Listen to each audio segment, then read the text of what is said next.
before we begin, I want to introduce you all to Lisa.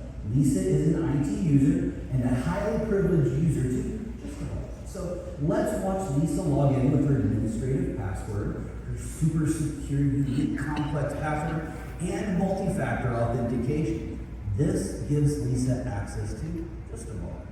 So I'm sure you probably have seen this message here before. This is Google's weak attempt to securely store your passwords. And I say weakly because, well, let me show you. What happens here is, well, this is Lisa's personal computer at home. Looks a little like Amy's doppelganger there, but you know.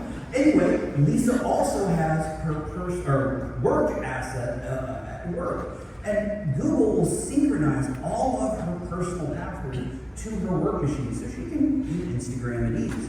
But at the same time, all of her work credentials are also now synchronized to her personal asset that's outside the purview of any organizational control. So, in the unfortunate circumstance that Lisa's personal machine is compromised, all of her work credentials are also compromised as well. So let's see how that plays out.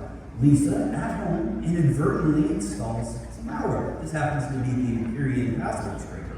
And lo and behold, our hacker group, the Lulz crew, is just sitting there in Discord, and all of a sudden, this pops up. This is a real message that comes up. It's all the information about Lisa's machine, all of the websites she's browsed, the cookies, but we're concerned about the credentials that are stored in Google's password manager. All of those same passwords now are in the hands of our threat actor, specifically the passwords to JustAvault. Okay? So give it some time, and what you'll find is inevitably, Lisa's credentials will show up on the dark web. This here, folks, is the real deal. This is the Kerberos marketplace. I'm going to show you a few things that are for sale. You need some anonymous VPN access? You got it right there. You want to piggyback on an AWS tenant? Oh, you can do that for what? $14. Maybe AWS isn't your thing and you want to do Azure? You can do that.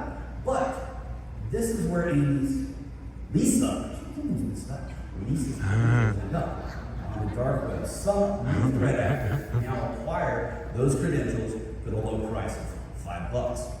But she still has multi-factor, right? Well, this again is an old but trusted and true technique of psychological manipulation. Again, we saw this very thing play out last year where our threat actor was able to socially engineer the help desk to ultimately disabling the multi-factor, which allowed our threat actor to just simply log in with those usernames and passwords that they acquired in the password dump.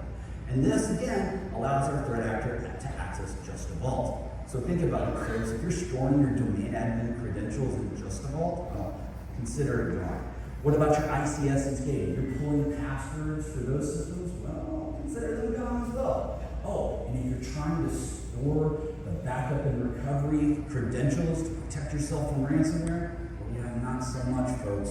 And again, with the migration to the cloud, we're seeing so many more organizations storing those root passwords also in JustAvault. But unfortunately, that's just not enough. So if, again, you're using JustAvault, it's just not enough. Back to you, BT. Thanks, Andy.